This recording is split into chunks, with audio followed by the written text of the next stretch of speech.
Saúdo a todos com a paz do Senhor. Amém. Abramos a Bíblia em Juízes, capítulo de número 13. Versículo de número 8, nós vamos ver como base.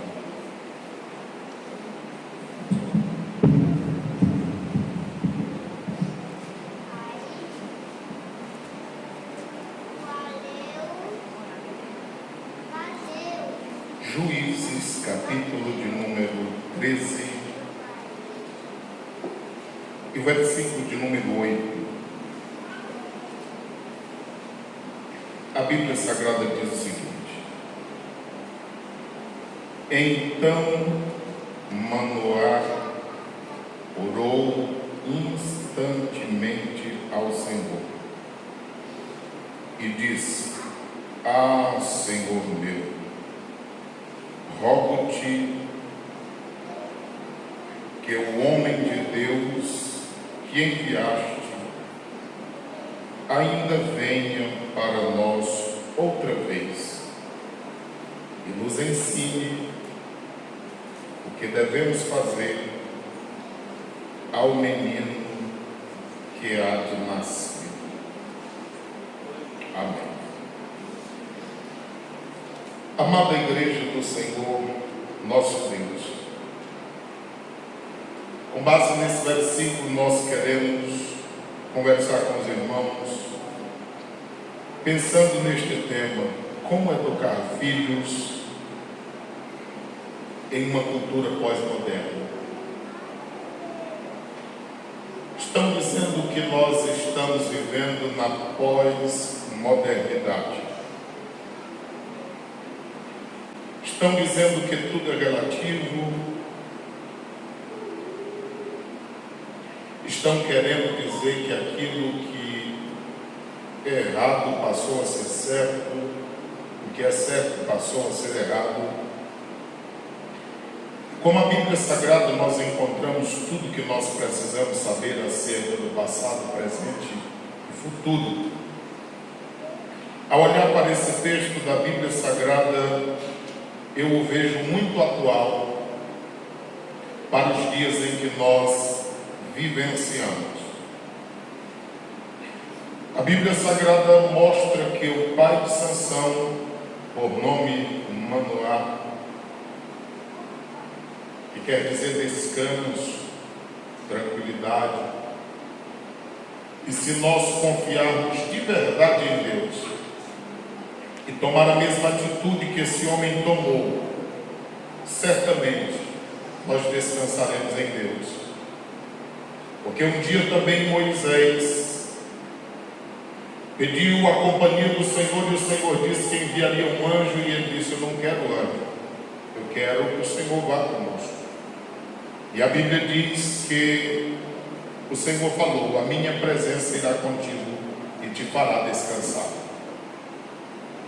Somente a presença do Senhor nesses dias turbulentos para nos fazer viver descanso em dias tão difíceis. E a Bíblia diz que Manoá orou instantemente ao Senhor, ou incessantemente, constantemente ao Senhor. E é uma das atitudes que nós devemos tomar, orarmos, é importante.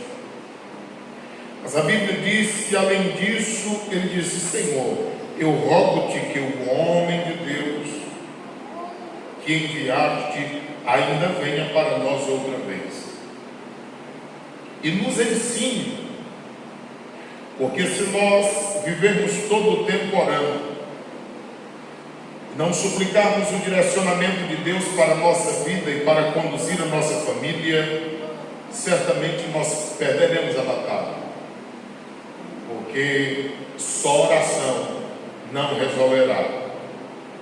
Observe que se nós tirarmos o ó e o R de oração, ficará ação. Então há uma necessidade que oremos, mas também que tenhamos ações, tenhamos atitudes, façamos alguma coisa. E o texto sagrado diz que ele orou a Deus, pediu que voltasse aquele homem de Deus, que até então ele não compreendia quem era, e ele pediu que lhes ensinasse o que deveriam fazer, porque além de orarmos, além de estarmos com a nossa família, certamente há coisas que nós podemos fazer além de tudo isso. E a Bíblia diz que a preocupação de Manoá era com o menino que ainda nasceria. O menino não estava nem vivo, e ele já estava preocupado com a criação do menino de uma forma que agradasse a Deus. Você já pensou se todos nós, antes de gerarmos filhos, tivéssemos essa preocupação? Se você for ao hospital dessa cidade, você verá crianças sendo mãe de crianças. Às vezes pode ser que o pai não apareça lá, mas às vezes também tem pais que são crianças sendo pais de crianças. De forma que, como igreja, nós sempre advertimos e orientamos para que tenhamos alguns cuidados. E quando eu olho para esse texto sagrado, embora sendo muito antigo, eu vejo o que a pós-modernidade está dizendo no texto sagrado. Pois você está com a Bíblia aberta, vamos ver o que diz o versículo de número 1. Capítulo 13, versículo 1. A Bíblia Sagrada diz o seguinte: e os filhos de Israel, que eram os filhos do povo de Deus, os filhos dos crentes, tornaram a fazer o que parecia mal aos olhos do Senhor. Ou seja, os filhos dos crentes, os crentes, tornaram, porque outras vezes também fizeram, eram seres humanos tanto quanto nós, e por mais que nós queiramos criticá-los, eu considero a nossa geração pior do que aquela, porque eles não tinham uma Bíblia como nós temos, não tinham tantos líderes como nós temos, eles não tinham o privilégio de ter o Espírito Santo morando dentro deles como nós temos, e eles não tinham a experiência que nós temos hoje, de saber da história deles e onde eles erraram, para que nós não erremos. Então nós temos todos esses privilégios e ainda estamos errando. Então, por mais que nós queiramos criticar a geração deles, eu imagino que a nossa é um pouco pior do que a deles, por termos todos esses privilégios e ainda fracassarmos. A Bíblia diz que eles fizeram mal aos olhos do Senhor, e o Senhor os entregou. Eu sempre tenho advertido a igreja que, se nós olharmos para essa frase na Bíblia, todas as vezes que a Bíblia diz que Deus entregou em algum momento o seu povo, aqueles que o serviam, a sua igreja, nós veremos que sempre foram situações onde o povo se rebelou contra Deus, não se voltaram para Deus, e essa frase do Senhor entregar é como que dizendo: eu lavei as mãos, estou livre dessa gente. A Bíblia diz que o Senhor os entregou nas mãos dos filisteus. Por quanto tempo, igreja? 40 anos. 40 anos é uma vida. Olhando só para este versículo, talvez a gente não perceba tanta coisa, mas vamos pensar neles. Eles foram entregues aos filisteus, que eram inimigos. E os filisteus, neste período, eles eram superiores a Israel em número. Porque se você olhar Deuteronômio 7 a seguir, a Bíblia diz que Deus não escolheu Israel por causa do número, nem por causa de outras capacidades. Ele escolheu esse povo porque os amou e porque Deus é fiel, como encerra no versículo de número 9 de Deuteronômio 7 a 9. Não era por causa de prioridades de Israel, ou de superioridade de Israel, mas simplesmente por um decreto divino, baseado no próprio Deus, no amor de Deus para com aquele povo. Mas quando nós olhamos para esse texto, o povo filisteu aqui, a quem Deus entregou o seu povo, eles eram maior ou superiores a Israel em número de gente, pessoas. Segundo lugar, eles eram superiores em conhecimento. Eles tinham mais conhecimento do que o povo de Deus. Eles tinham táticas de guerra e tecnologia também avançada para guerrear esse tempo. E a Bíblia Sagrada diz, nós já pregamos uma mensagem sobre isso, sobre 1 Samuel 13, 19 e 20 aqui.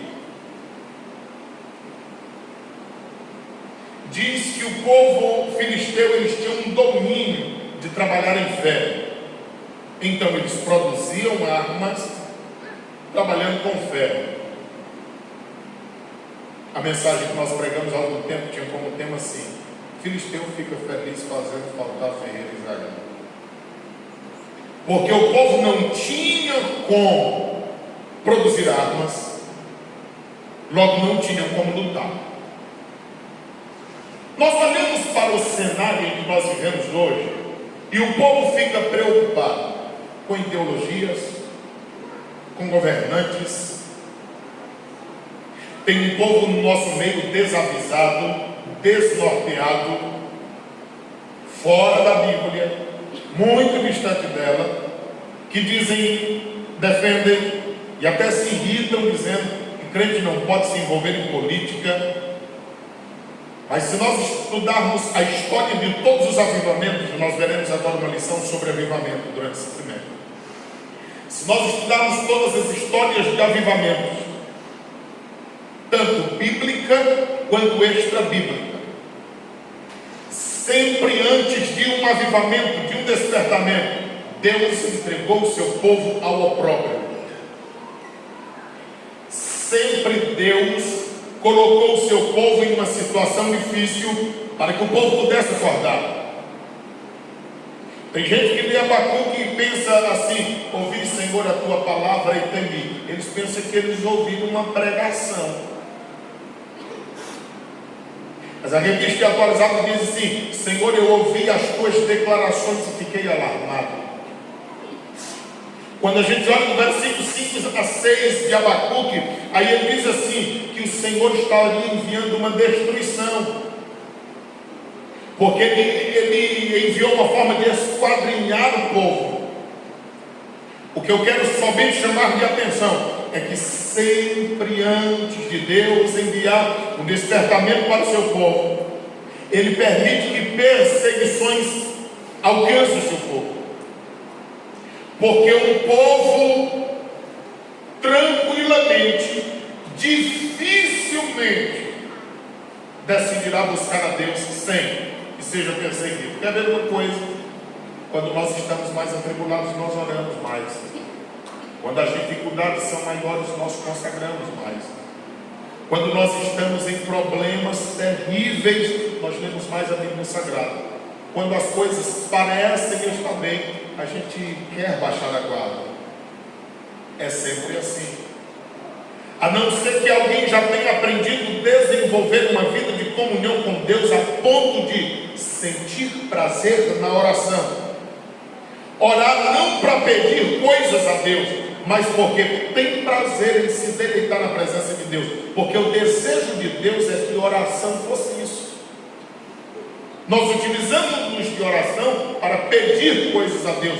Deus gostaria que nós orássemos para ficar perto dEle, para falar com Ele, para ouvir a voz dEle, para ser íntimos de Deus, como nós ouvimos um hino aqui que nós cantamos há pouco. Era isso o desejo de Deus através de oração. O povo aqui estava entregue há 40 anos. E o povo de Israel era necessário passar por sofrimento, opressão e morte, para que eles pudessem acordar.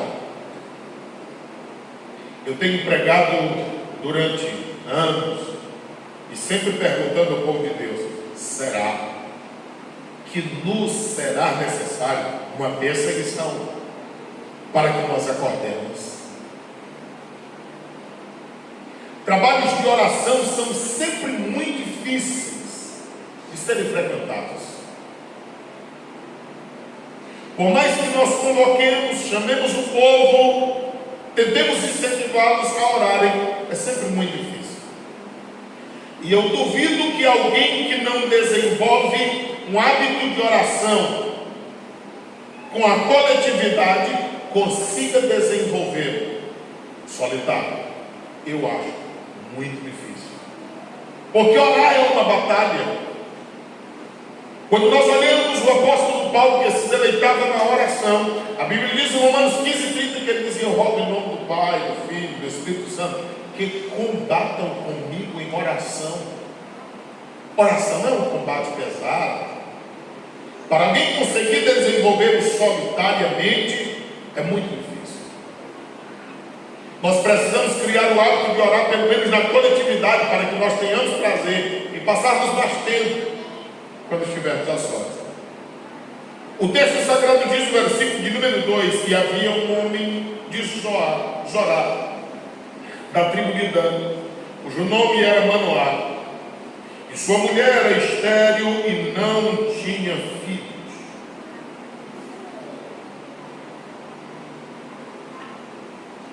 É aqui onde nós vamos começar como primeiro ponto da mensagem: como educar filhos em uma cultura pós-moderna. Em primeiro lugar,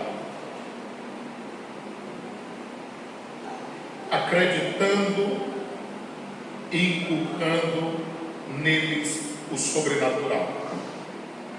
Acreditando, é eu que preciso acreditar.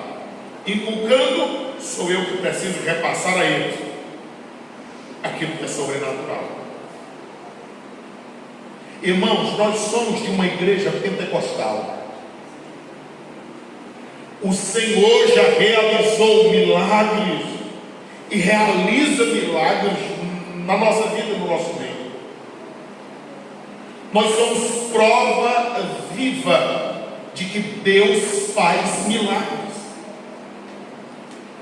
Mas há uma geração se levantando que não sabe disso, que não conhece essas coisas, e que estamos apercebidos quanto a isso. Por que eu digo isso? Os nossos filhos, eles amam o celular, eles se deleitam em qualquer série de filme, eles se emocionam assistindo esses tais filmes, eles sabem todo tipo de jogos em celulares. Agora, se você disser assim: vamos fazer o culto doméstico, aí poxa, já deu sono. Se você deixar na série, eles amanhecem o dia. Se você deixar com o celular, eles descarregam o celular e colocam para carregar e ficam lá pendurados nele na energia. Mas se você disser: vamos cultuar a Deus, o sono já chegou. E isso me gera preocupação, muita preocupação. Porque o texto sagrado nos mostra que nós precisamos acreditar, porque nós não inculcaremos essas coisas neles se nós não acreditarmos. Então acreditamos em inculcar o sobrenatural deles. Olha o versículo 3. E o anjo do Senhor, observe que anjo aí aparece com a letra A maiúscula, está falando de uma aparição de Cristo pré-encarnado, antes de ele encarnar. E a Bíblia diz: apareceu a esta mulher e disse-lhe: eis que agora és estéril e nunca tens concebido, porém conceberás e terás um filho. Por que nós precisamos inculcar neles o sobrenatural? Porque a Bíblia é sobrenatural. Nesse versículo, pelo menos, eu vejo 3 situações. A primeira está aí, agora. és estéril. Naquele momento, a mãe de Sansão não poderia gerar, ela era estéril. Bom, nunca tens concebido, porque há pessoas que são estéreis, mas há pessoas que concebem, só não conseguem segurar o feto. Mas esta aqui era estéril e nunca tinha concebido. Aí a Bíblia diz assim: porém conceberás e terás. Então tem gente que é estéril, nunca teve nenhuma ameaça de gravidez, mas tem outro que sempre concebe, mas nunca segura o feto. E tem outro, portanto, que não consegue ter. Gera, mas não tem. Mas a Bíblia está dizendo que na vida da mãe de Sansão aconteceria um milagre tal, que ela deixaria de ser estéril, ela passaria a conceber, e depois de conceber, ela teria uma criança em paz e tranquilidade.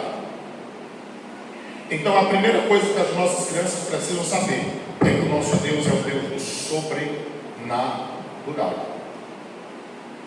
E essas crianças só conhecerão isso se nós conhecermos esse Deus do sobrenatural, porque somos nós que precisamos conhecer para repassar a eles. E se nós não tivermos essa experiência com Deus, e se nós não tivermos cultivado essa comunhão com Deus para vivermos isso na nossa vida, quem aqui já foi curado por Deus? Já recebeu uma cura divina? Você sabe o que é isso? Os nossos filhos precisam saber que Jesus Cristo cura. Porque em uma geração pós-moderna estão dizendo nas escolas que isso não acontece, que Deus é uma falácia, que a Bíblia é um livro que qualquer homem pode escrever. E nós precisamos em contra-ataque dizer o contrário. Porque Deus já fez milagre na sua vida, na minha também, e nós temos visto milagres nesta igreja. Deus tem feito proezas. Ainda hoje as pessoas se impressionam quando dizem assim: a Covid matou quantos lá na sua igreja? Nenhum. O quê? Nenhum. Irmãos, isso é milagre. Mas a gente recebe com tanta naturalidade que a gente não consegue ser grato. Quantas pessoas foram afetadas, mas nenhuma delas foram embora. Por quê? Porque Deus certamente tinha e tem propósito na vida delas. Nós precisamos acreditar e inculcar isso na vida das nossas crianças, o sobrenatural. Crianças, vocês precisam saber que o Espírito Santo o Senhor Jesus batiza com o Espírito Santo, e Ele quer batizar crianças. As crianças da nossa igreja precisam saber que o Senhor usa crianças. Por que você acha que o inimigo está tão interessado em crianças? No tempo de Moisés, Faraó mandou matar todas as crianças. No tempo de Joás, Atalia mandou matar todas as crianças. Ora, no tempo de Jesus, mandou-se matar todas as crianças. Mas no tempo de Samuel, Deus levantou uma criança ainda. Quando o ministério naqueles dias estava fracassado, Deus levantou uma criança. Nos tempos de Saul, quando todo um exército estava com medo, Deus levantou um menino chamado Davi e fez proezas naquele dia, e o nome do Senhor foi glorificado, e até hoje nós o glorificamos, porque pela mão de um menino Deus deu vitória ao seu povo. Nós precisamos inculcar isso na vida das nossas crianças, porque uma das orações mais importantes é a oração em que fazemos em concordância com a Bíblia Sagrada. Você lembra que Gideão estava no lagar, o anjo de novo do Senhor estava olhando para ele como que impressionado com o medo dele, e ele começa a questionar e dizer: ah, Senhor, o que fora feito dos teus feitos que os nossos pais nos contaram? Juízes 6 e 13 a seguir. Por que nós estamos passando por todas estas coisas? E cadê a valentia do Deus de Israel? Cadê o poder do Deus de Israel? O que foi que o anjo do Senhor disse para Gideão? Vai nesta tua força, porque através de ti Deus vai livrar o povo de Israel. Se as nossas crianças não tiverem o conhecimento desse sobrenatural de Deus, aí, irmãos, nós fracassaremos. Porque a nossa geração está atuando, mas tem uma geração que está chegando, tem uma outra que já passou. E o que será dessa geração que está chegando? Essa é a nossa preocupação. Segundo lugar, nós precisamos cumprir o que Deus ordena. Olha o versículo de número 4 e 5.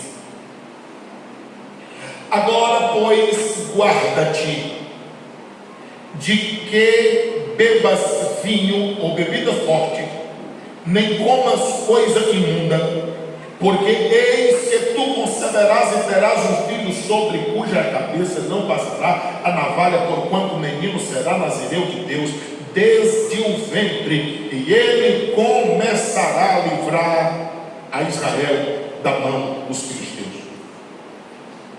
Além de impregnar essas verdades aos nossos filhos, nós precisamos cumprir o que Deus ordena, o que Deus requer de nós.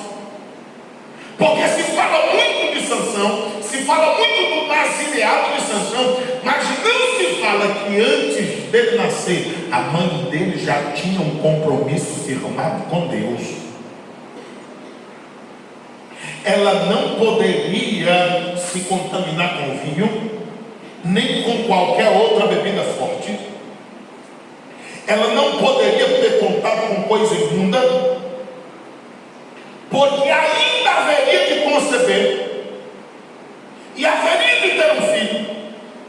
E quando aquele menino nascer, se não poderia passar a navalha na sua cabeça, porque o menino seria nazireu de Deus. Isso aconteceria desde o ventre, e ele começaria a livrar o povo de Israel da mão dos filisteus. Você entende por que as pessoas estão tão interessadas até em matar crianças até no ventre, a legalizar o aborto, achar que é tudo muito natural? Porque se essa geração que está nascendo, elas estão muito além de nós. A criança não sabe ler, não sabe escrever, não sabe de quase nada. Mas se você entregar um celular para ela, ela diz: irmã, já faz 2 e ainda sobra peça para fazer um notebook. Eu estou lhe dizendo que eles têm uma desenvoltura tão grande que, sem saber ler ou escrever, eles fazem coisas que nós não sabemos fazer. Eles vão em aplicativos, eles mudam uma pessoa, eles mudam foto, eles fazem tanta coisa que nós não conseguimos fazer com muito esforço, e eles fazem com naturalidade, sem saber ler. Você já imaginou se essa geração acreditar no sobrenatural e os seus pais se dispuserem a cumprir o que Deus ordena, e o Espírito de Deus pegar estas crianças, vocês já imaginaram o que elas poderão fazer? É por isso que o adversário está querendo matá-las logo no ventre. Não querem nem que elas respirem fora do ventre. É por isso que depois que saem do ventre, aí chega uma maldita ideologia para conturbar as suas mentes e lhes perturbarem. E às vezes a gente é que está acabando se perturbando, porque a gente está pensando o que será deles, o que será deles. Irmãos, nós não devemos ter esse tipo de preocupação. A nossa preocupação é em educá-los segundo a palavra de Deus, e nós teremos uma geração forte. Nós precisamos dizer para os nossos filhos que o que nós temos, o que nós possuímos, desde o alimento, do beber, o calçar e o vestir, não é nada nosso, é tudo Deus quem dá para nós.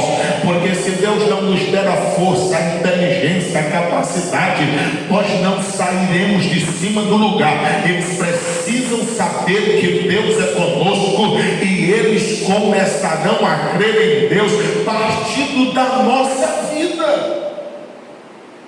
Agora, para isso, nós precisamos estar em contato com eles. Quantos pais nunca foram buscar um filho no colégio e nem deixá-los? Como a gente terá contato com essa gente? Quantos deles não sabem que série o filho ou a filha faz? Quantos deles os filhos ficam mendigando, querendo a atenção e não a têm?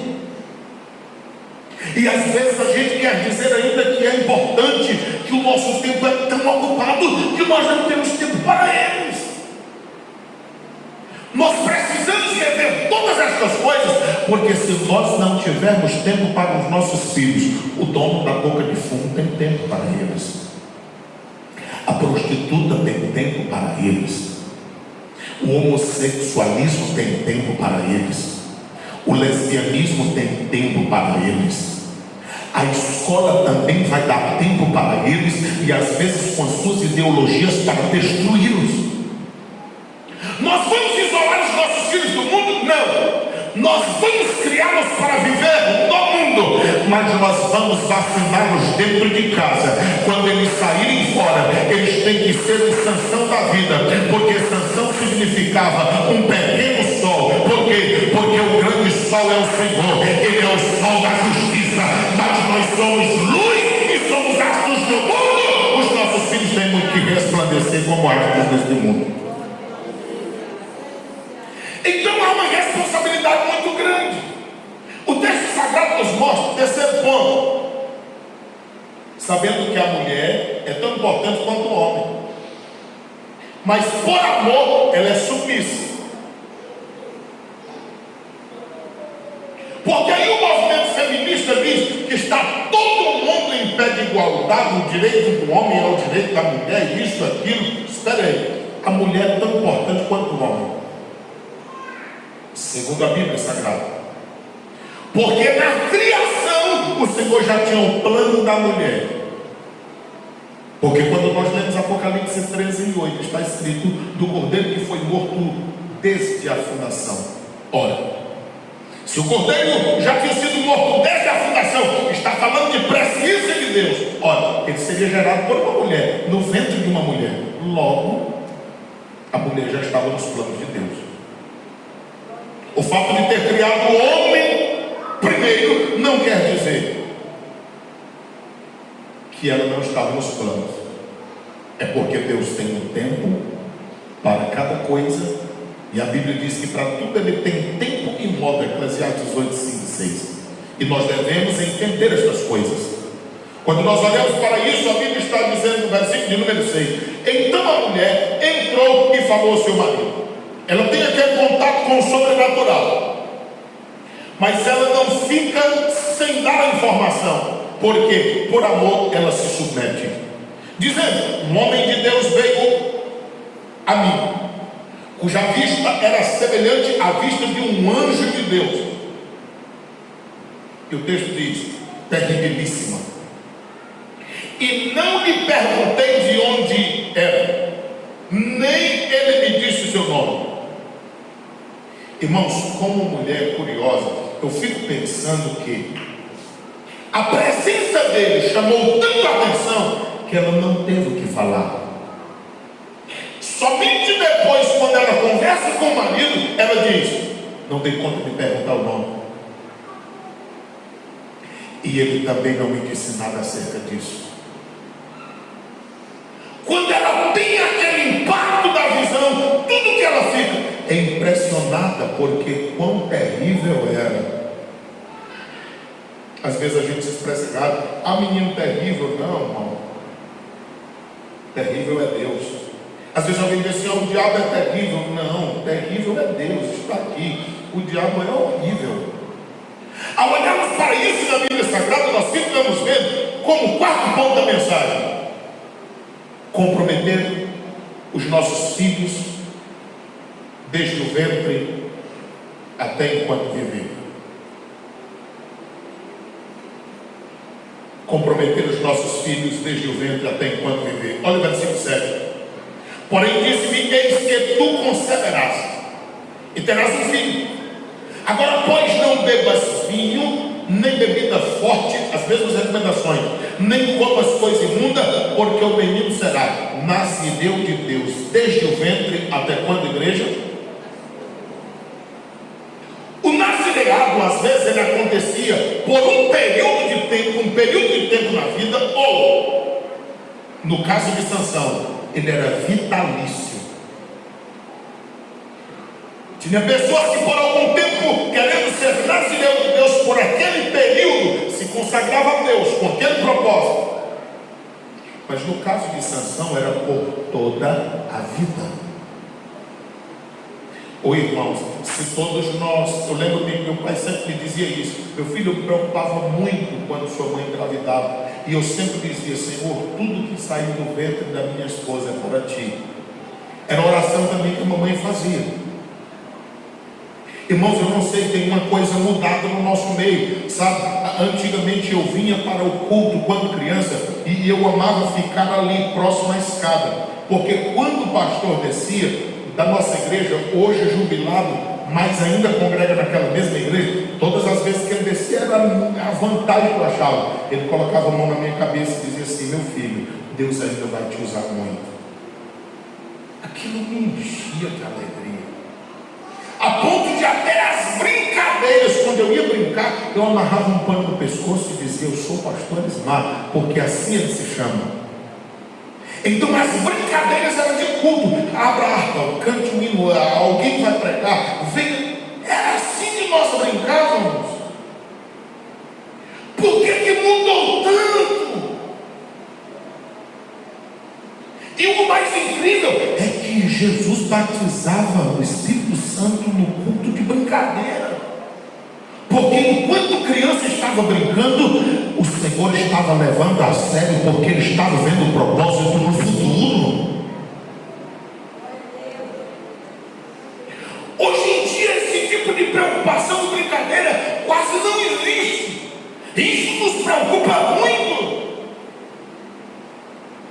Criança quer brincar de bola, criança quer brincar de abraço, e criança já está pensando em namorar em brincadeira.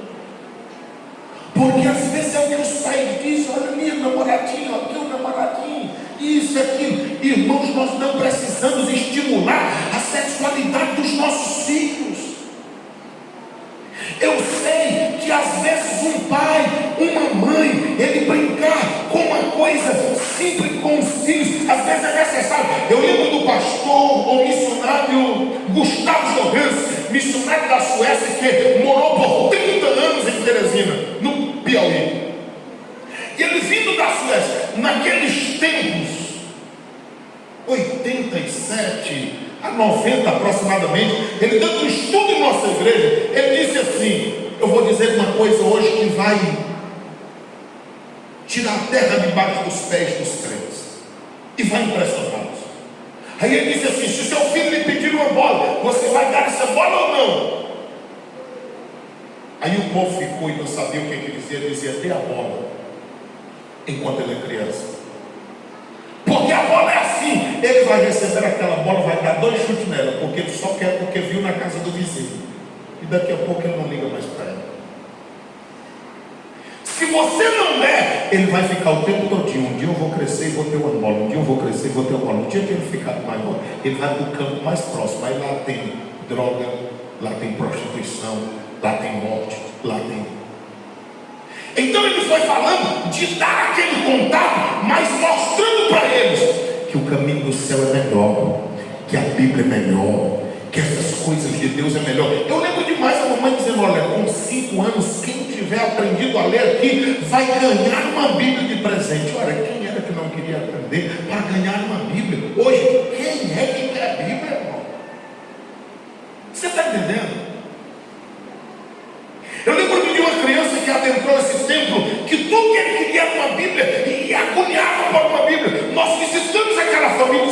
deixa essa criança ser crente. Eu disse, não, ele é criança demais para decidir. Mas um dia desse eu vi uma foto, ele adentrando outras localidades perigosíssimas. E para ir lá, não tem questão de idade, mas para ser crente, você está vendo como é que é o negócio? Como é que é um trabalhar sagaz, silencioso do adversário? Uma criança pode adentrar numa escolinha de futebol, os pais não acham perigoso. Eles podem participar com o centro espírita, os pais não acham perigoso. Eles podem ir aonde eles quiserem ir, fazer o que eles quiserem fazer, e não acham perigoso. Mas quando eles deixam entrar numa igreja evangélica, capaz que tem resistência. Você acha que isso é normal? Continue achando. Eu nunca acharei. Aí as pessoas dizem, nós não podemos discutir isso na igreja. A igreja fica assim, intermetendo em política. Aí eu sempre digo, todas as histórias de avivamentos, quando homens de Deus se levantaram, e quando Deus avivou o seu povo, o avivamento, ele impactou a política, a sociedade e a cultura. Conta-se de John Wesley, 100 anos depois da sua morte, quando alguém procurava um bar na cidade, um prostíbulo, e perguntou a um camponês que passava com um chapéu bem grande, aonde encontrar um lugar para dar alegria à carne? E aquele camponês puxou o chapéu e disse, você não sabe? E o moço disse, de quê? Ele disse, está com 100 anos só, que John Wesley passou por aqui.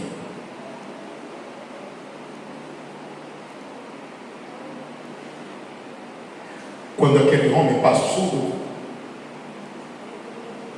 todos os bares e prostíbulos foram fechados.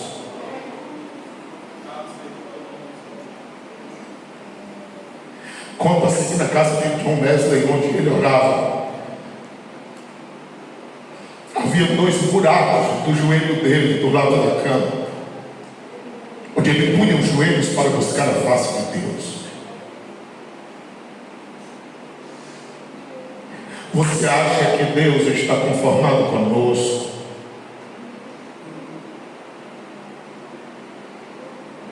Deus está querendo impactar a nossa geração. E eu não sei como falar, mas Deus fará algo grande para que o nome dele seja glorificado. O nome do Senhor tem sido ridicularizado. Vergonha e mais vergonha. Obreiros fazendo feio. Igreja cheia de escândalos. Deus não está alegre com isso. Deus fará alguma coisa e Deus despertará o seu povo. Você pode ter absoluta certeza do que eu estou lhe dizendo.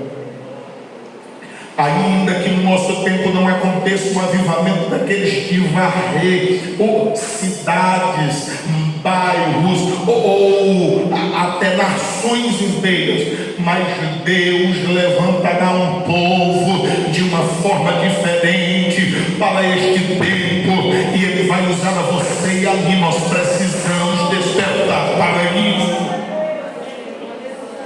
E tudo isso começa no nosso lar, na nossa casa. O Senhor quer usar você, a mim.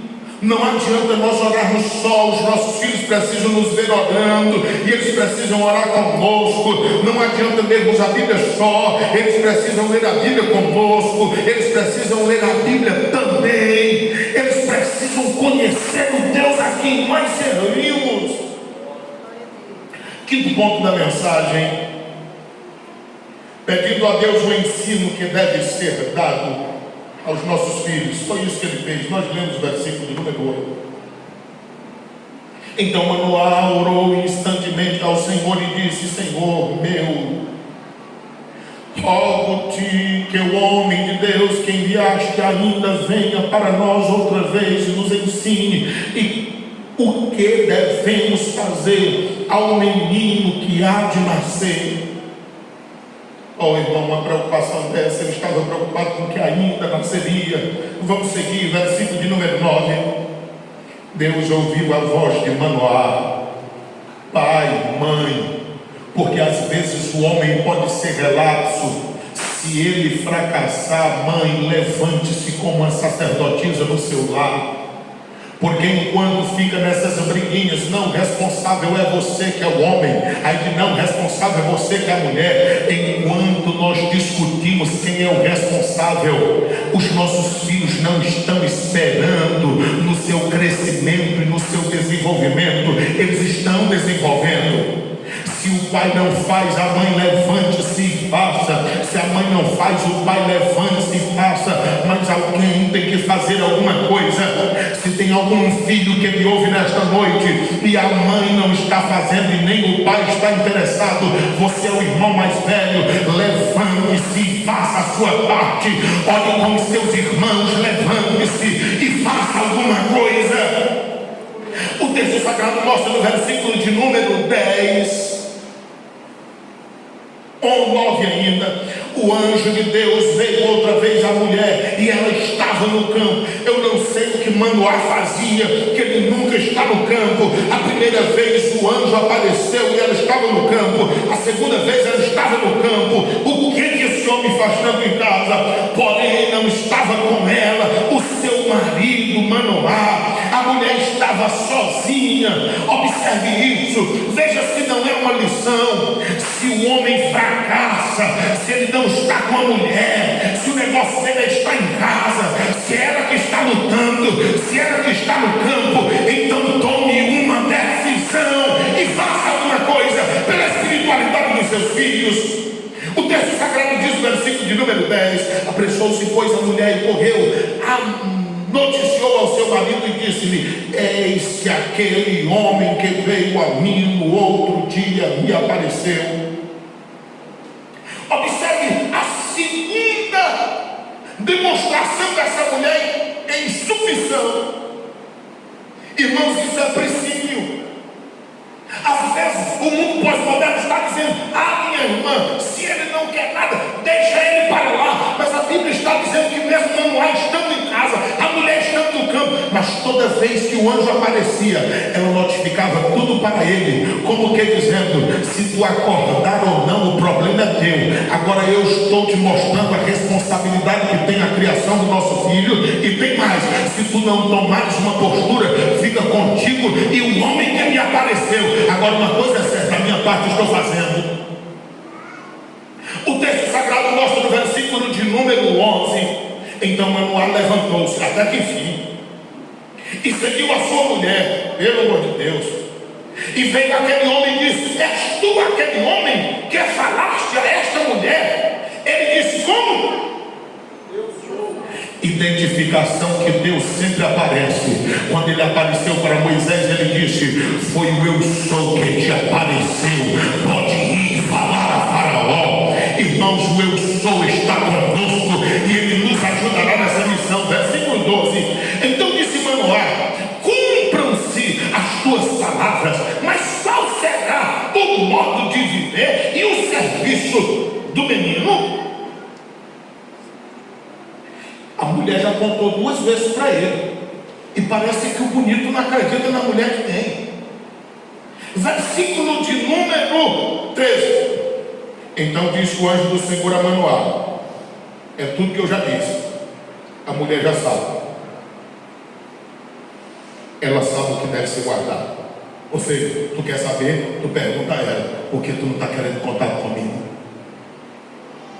Versículo de número 14: de tudo quanto procede da vida não comerás, nem vinho, nem bebida forte beberá, nem coisa imunda comerá. Tudo quanto lhe tem ordenado vai guardar. Ou seja, era tudo quanto ele já tinha dito. Irmão, Deus não muda. Deus é o mesmo Deus do passado.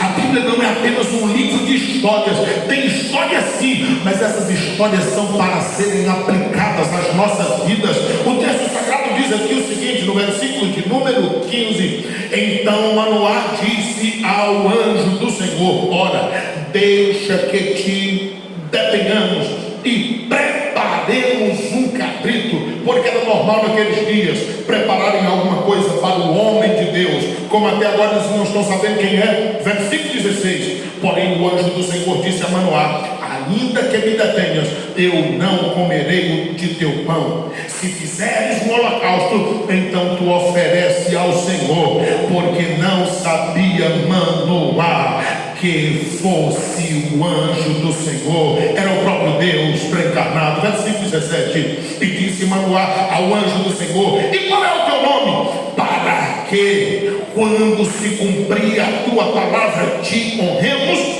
18: então o anjo do Senhor disse: porque perguntas pelo meu nome, visto que tu sabes que é maravilhoso, o nome dele é maravilhoso, o conselheiro, Deus forte, Pai de eternidade e príncipe da paz. Versículo de número 19: então Manoá tomou um cabrito e uma oferta de manjados e os ofereceu sobre uma penha ao Senhor, e agiu o anjo maravilhosamente, vendo-o Manoá e a sua mulher. Observe: primeiro eles ouviram a Deus, segundo eles obedeceram a Deus, terceiro eles sacrificaram a Deus, quarto, quando eles se uniram em um só propósito, o Senhor agiu maravilhosamente. Ou seja, era naquele momento em que estava agindo e acontecendo um milagre que Deus realizaria na vida daquela família. Versículo 20: e sucedeu que, subindo a chama do altar para o céu, o anjo do Senhor subiu na chama do altar, que, vendo Manoá e sua mulher, caíram em terra sobre seu rosto. Irmão, desconfie desse negócio de pessoas que ficam vendo Deus toda hora, conversando com Deus toda hora e não muda nada. No mínimo tem que haver temor, no mínimo tem que haver reverência, mudança. No mínimo as pessoas se prostram diante do seu rosto, por não suportarem tamanha grandeza e glória. O texto sagrado diz aqui assim, o seguinte, no versículo de número 21: e nunca mais apareceu o anjo do Senhor a Manoá, nem a sua mulher. Então conheceu Manoá que era o anjo do Senhor. Olha a preocupação, versículo 22: e disse Manoá à sua mulher: certamente nós vamos morrer, porque nós temos visto a Deus.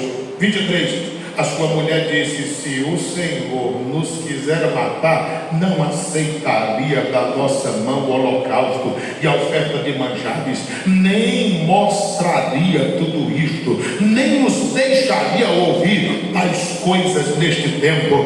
Versículo 24 e 25 para encerrar. Onde estão todas as crianças aqui? Quando eu falo de criança, eu estou falando de 15 anos para baixo. Às vezes, quando dá 12 anos, a pessoa começa a engrossar a voz e fica falando assim. Mas é menino. É menino do mesmo jeito. É só a voz que engrossa. Eu quero convidar todas as crianças que estão aqui, de 15 anos para baixo, venham até aqui à frente. Eu quero dizer isso para vocês, olhando para vocês. Versículo de número 24. O hino que a irmã Laiane contou é uma oração. Ela cantou dizendo: Senhor, fica no meu coração para nunca mais partir, porque a casa que te receber nunca mais saberá viver sem ti. Olha para mim, todas as crianças, ficam de frente para mim. Isso. Porque se vocês tiverem Deus na vida de vocês, vocês nunca mais conseguirão viver sem Ele. E é isso que eu desejo e quero. E a Mariane vai já cantar esse hino de novo, principalmente o refrão. Pode pegar o microfone já, está aqui do lado. Olha o que foi dito a Sansão. Depois teve esta mulher um filho e chamou o seu nome como? Como foi o nome da criança? Sansão. Porque ele seria um pequeno sol, porque o sol da justiça é Deus, mas ele seria um pequeno. Olha, vocês podem brilhar como um pequeno astro nas mãos do Senhor, e é isso que Deus quer de cada um de vocês.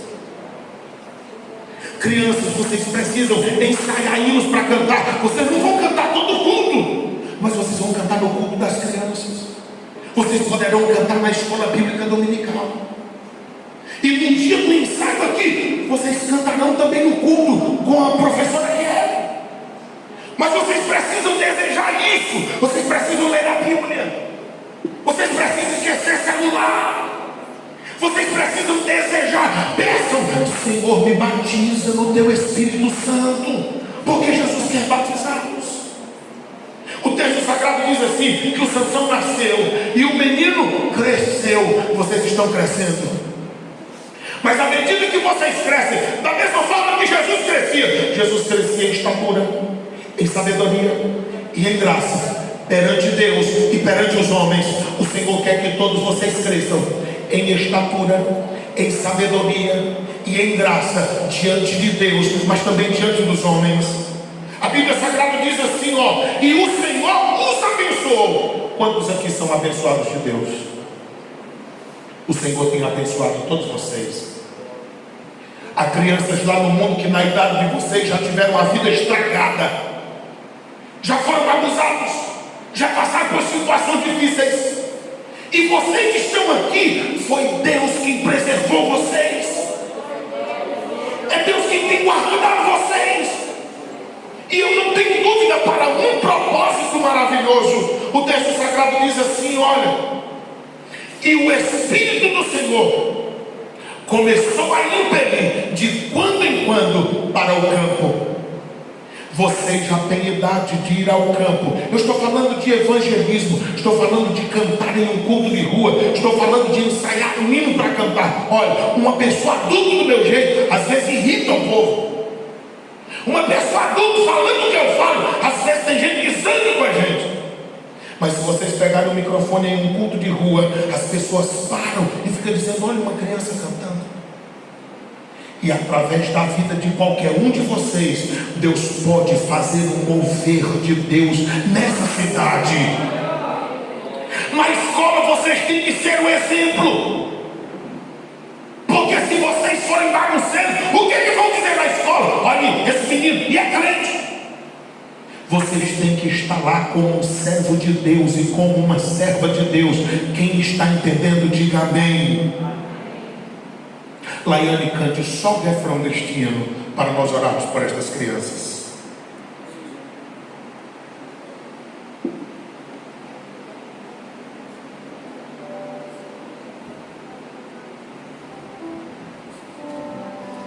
Faça do meu lar, Senhor, um lugar de harmonia.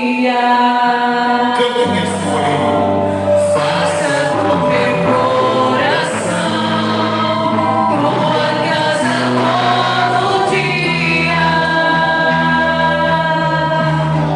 e seja vontade pra virar, e nunca mais vazio. Pois a casa que um dia te receber, nunca mais saberá viver sem ti. Faça do meu lar, Senhor, um lugar de harmonia.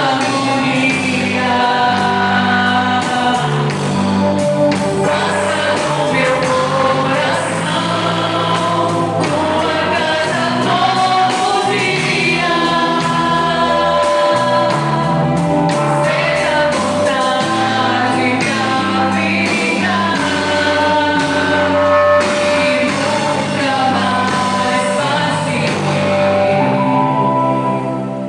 Pois a graça que um dia te receber, nunca mais saberá viver sem ti.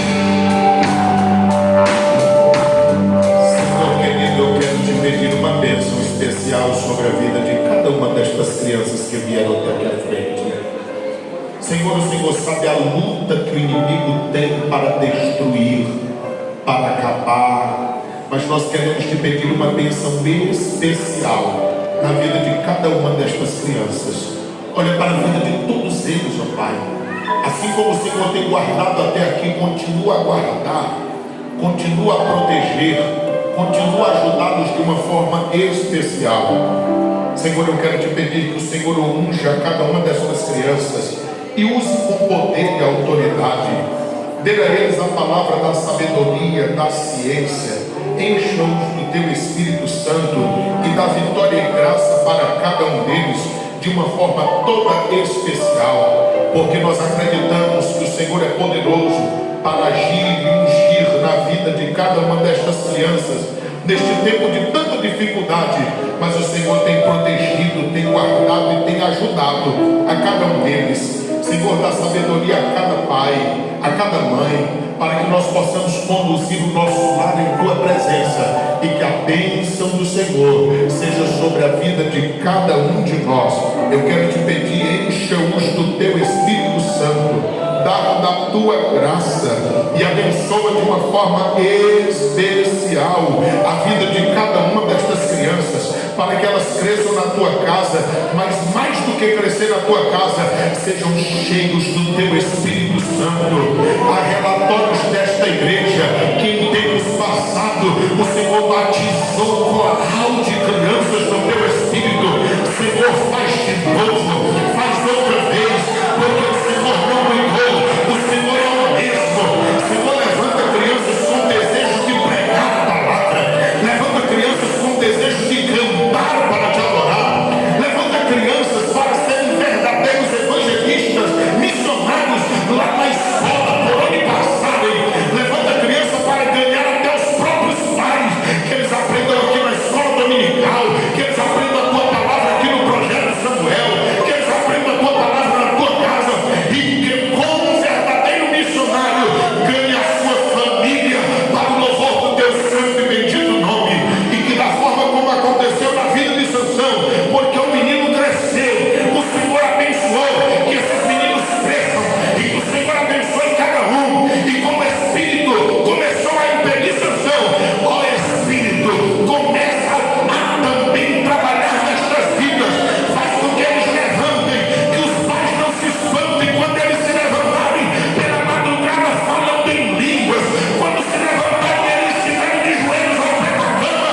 Meu Deus, faça alguma coisa, mas não deixa nós perdermos as nossas crianças. É o que te peço e te agradeço em nome do Senhor Jesus Cristo. Amém.